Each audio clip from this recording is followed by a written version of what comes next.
Well, two firsts on this trip.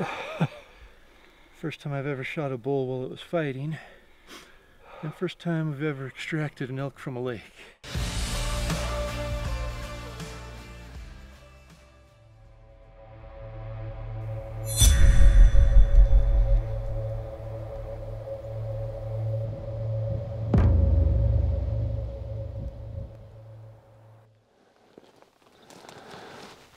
So you probably all saw how that went down, but it was a pretty incredible experience this morning.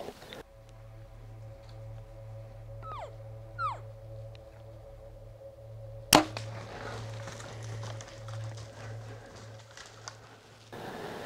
don't know what's going on with, I'm never one to make excuses, but I didn't hit that bull where I was aiming, but anyway, got good penetration, pretty good penetration. And we got really good blood, so I might have got an artery or something in there, but keep our fingers crossed. Looks good so far.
So it's been a couple hours. We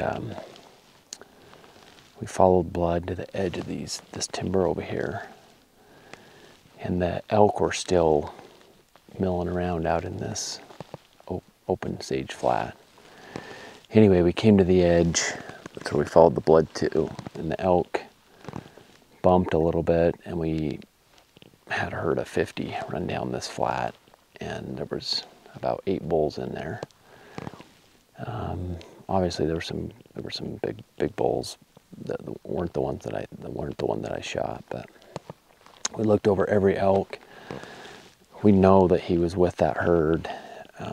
They were rutting. They were acting like elk. So he's not fatal right now, unfortunately. Found my arrow. I did get a little penetration, but I just hit that guy right in the shoulder at 10 yards, and don't ask me how that happens, but pretty disappointed and frustrated right now. But gotta suck it up, and I'll punch my tag on this one and hopefully learn from my mistakes. We gotta go get Just Bull out. It's been sitting in a cool spot for the week, but it's time to get it in the cooler, and so we're gonna ride back to camp, probably get packed up and head back to the trailhead. So sorry, couldn't have been more exciting there at the end, but incredible morning. Like one of those mornings you top 5. Yeah, for me. I mean, you just elk within 50 yards for probably half an hour, 40 minutes. Had perfect wind. That little bull got bumped by another bull right to us, and I don't know what happened. I guess I'll unwind that mystery when I shoot my bow back at home. But anyway, thanks for watching. It's been awesome.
This is probably a good lesson this year. We had like a plan A where it's been good for the last couple of years, and it wasn't good, and we didn't have a plan B, so we're scrambling right now, trying to figure out where to go and what to do. So it's a little tough right now. So I hope by this evening we'll stay in here until dark, and hopefully something starts piping off. We've got two really good drainages that, at least on the map, they look good. So fingers crossed.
I mean, I bugled right there. Yeah.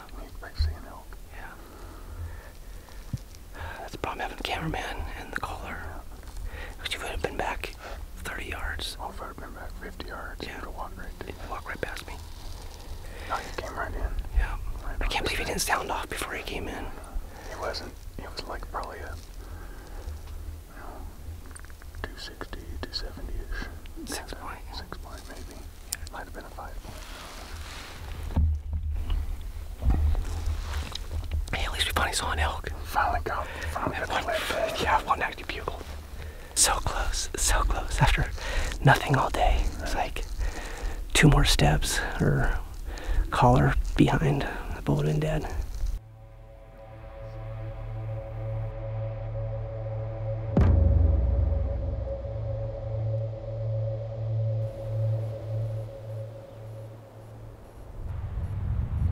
I'll give you an update while Donnie's looking for a dad joke. We brought my meat out to the trailhead today and took it down to a cooler and got it hanging there, so it'll be well taken care of. It was 90 degrees when we got off the mountain, so plenty hot, and it's good to have a cooler to put it in. But we're heading back in now. Donnie's got 2.5 days to see if we can get it done. I don't know what we're gonna do tonight, but weather's not gonna change for the next 3 or 4 days, so they're gonna have to start bugling because the season changes, not the weather, if they're going to. Speaking of change, do you have a good dad joke? So Cory always razzles me about my candy bag. He always asks where I get all my candy. I razzle him. I always have a few Twix up my sleeve. And that he does. That he does. Well, back in. I don't know if I've ever heard anybody say razzle before. Razzle. It's razz him. I've razzed him before. I don't know.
So a little recap of what just happened this morning. We relocated a bull that we hunted last Saturday.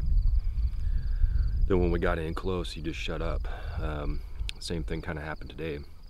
I was able to relocate him a couple times when we were in there tight, but he only had what sounded like maybe 1 or 2 cows with him, and I don't think he's I don't think he's rutting yet, honestly. It's just kind of unfortunate that he's not aggressive yet, because we've got him in a beautiful timber patch. A great spot to get in there and work him. Lots of lanes to have him come down, and we did get eyes on him, you'll see in the video, and he looks like a decent 5-point, but for whatever reason he's just not hot. So we're gonna drive around to a different location than what we've been coming in at and see if we can't pick one of these things up and the stuff down below us, and hopefully try to grab one out of this timber patch here too.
Well, I think we dropped down to that road again because dropping in from above him, it's quite a ways through there. But we go back down into here and then just walk that road. Yeah. Locate him from the road by walking out there. I'm not going to drive all the way out there by hands. There's a pretty good chance he's stationary. Walk the rest of that. We're going to walk down this road. Try to get within 300 or 400 yards of this bull and see if we can't relocate him.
Up into where this bull was at, and he hung up at probably about 100 yards across this big opening right here.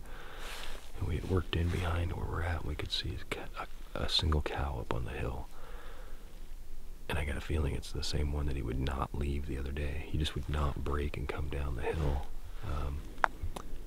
I understand that he's got a big sight window here. There's something up there. But all the same, like, these Roosevelts are super aggressive. Generally, he'll come pushing down and meet me before I ever got here. I circled around trying to wind arc him. And he just never came out. Never got a look at him, but super vocal. It's a fun bull to hunt. We'll try to relocate him again tomorrow and use a different tactic. I don't know. We'll try to button hook him or something. Maybe we'll run a quarterback sneak. But until then, we're gonna climb out of this hole. Oh, there's no. Turn around. There's no. Come on the hillside.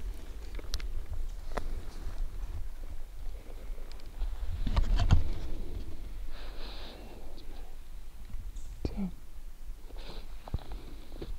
3 by 3.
We found some bulls.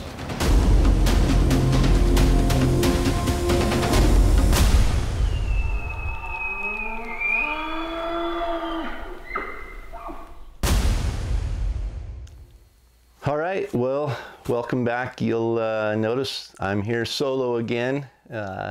Still not feeling the greatest, so didn't want to infect Donnie and John with whatever I have, probably just a virus or strep throat or something. But anyway, I'm gonna do the outro again here solo and apologize because flying solo on these is not near as much fun as having a partner. So talk about the Skousens. You know, Mark and Jeff, I think anybody who knows them, has followed them the last couple of years, knows how incredibly dedicated they are to fitness, to proficiency with their weapons, to all the things that make them great hunters. And sometimes, despite our best efforts, things can and do happen that sometimes are just unfortunate. And in this case, Mark had a chip shot. You know, for him, anything inside 60 yards is pretty much a chip shot. So 10 or 12 yards to not hit exactly where he wanted,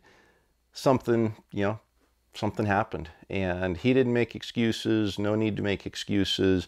They looked and followed the bull, ended up getting back into the herd, and the bull's in the herd still and not acting injured. You know, it's still running with the herd. There were 7 or 8 bulls in there with it. So I think speaking highly of Mark's character was the fact that he notched his tag. You know, he didn't even question it, didn't say, you know, looks like it's fine, probably going to be fine.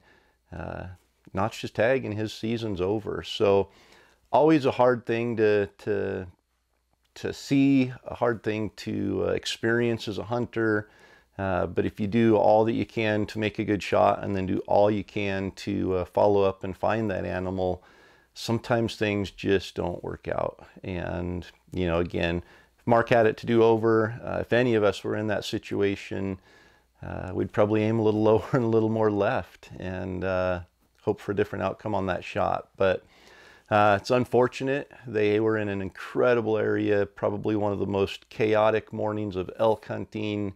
And to go from that kind of a high to notching your tag and not being able to put it on an animal is pretty discouraging. But Mark and Jeff have great attitudes, and they're amazing, ethical bow hunters, and just always appreciate them being involved and contributing the content and the education and knowledge and experience that they bring to Destination Elk.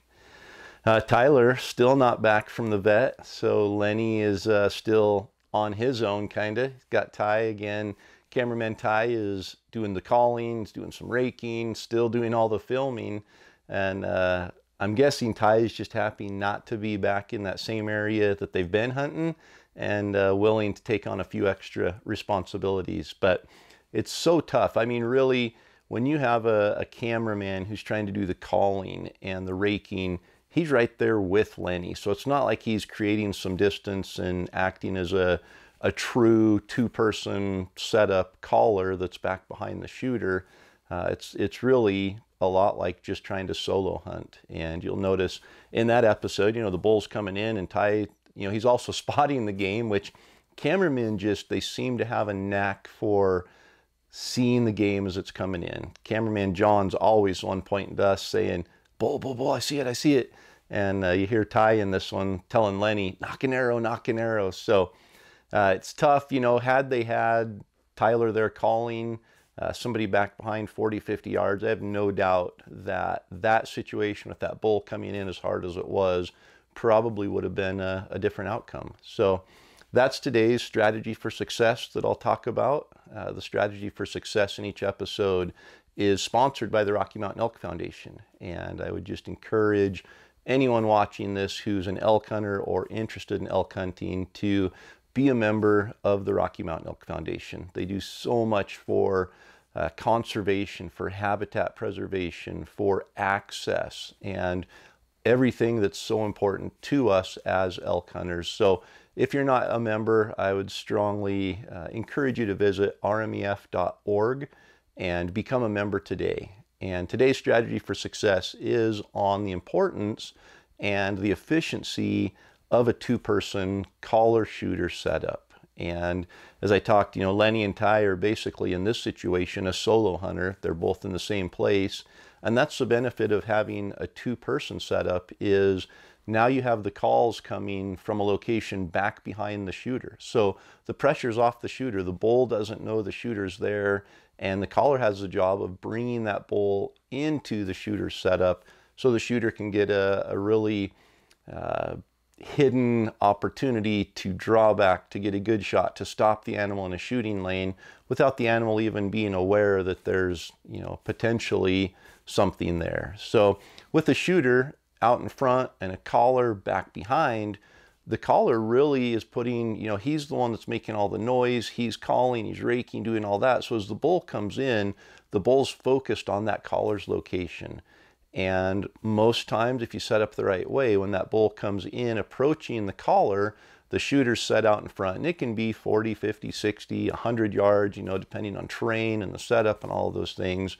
But you just want a shooter set up far enough out in front that as that bull's coming in, he's not going to hang up at that 50, 60 yards away from the caller and not be in the shooter's setup or in the shooting lane. So such a, you know, I can't really stress a more efficient strategy to be able to call elk in and get them into a setup than utilizing that two-person calling setup and having a dedicated caller back behind with the shooter out in front. So the shooter's job is just to stay silent in that case, and the caller's job is to bring that bull into the shooter's lap so the shooter can get a shot. And again, had Tyler been there, had Lenny had another caller 50 yards back behind him, that bull was coming in on a string. You know, he was approaching till he got right there to that 50 yards or so, and he could see where the calls were coming from and got nervous and turned and left at that point. But that's today's strategy for success, is dedicate a caller to set up behind a shooter if you're trying to call an elk in,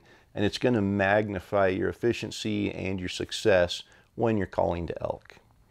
And speaking of calling with or hunting with a caller and a shooter, Cory Ford is back on another bull, found another bull, and that bull was so fired up, absolutely doing everything he can to push that bull to be aggressive, to get it to come in. And then, you know, they bumped a cow. And Roosevelt bulls, I haven't seen a lot of Roosevelt bulls with big groups of cows, or with really any cows. A lot of times they're solo when you get in there on them, and the cows might be close by, but a lot of times when you're calling to those bulls, there aren't going to be cows with them. So I think, you know, Cory took that and his experience and knowledge of that and was pushing in, and then all of a sudden there's a cow there that bumps and runs up the hill and takes the bull. And then, of course, the thing that always happens to us, we're standing there talking, the hunt's over, they're talking about where they're going to go, how they're going to hike out, and all of a sudden right behind them, that little bull comes walking by. So that's just the way it goes. That's hunting. You know, when you least expect it, that's when the bull's going to show up. And then we spent the afternoon packing elk meat. So pretty much the whole day was dedicated to getting my bull out. We packed it from where I shot it down to the main drainage where our camp was, hung it there above the creek where it was plenty cool. But the temperatures during the day are getting up probably close to 90 back in there where we're at. So didn't want to take a chance of letting it hang, you know, a couple days, which usually we'd be fine with. So we shuttled it out, got it all the way back out to the truck, and then drove clear into a town that had a cooler, and were able to hang it in a walk-in cooler, so we don't have to worry about the meat going bad. It's in a cooler and good to go. But didn't leave us a lot of time to hunt. Donnie and Roy got a morning hunt, and then spent most of the afternoon and evening helping me get the meat packed out and then getting back into camp. So I don't know if you noticed, Lenny was trying to squeeze his water filter, and it just brought back memories of that wallow that they got water out of, and their filter's probably plugged up. But we've got a lot of comments this season about the hydration system that Donnie and I are using. And last year at one of the Total Archery Challenges, I ran into a guy from back east that started a company called Hardside Hydration. And what they have is they've got just a normal water bottle, you know, an Algene type water bottle.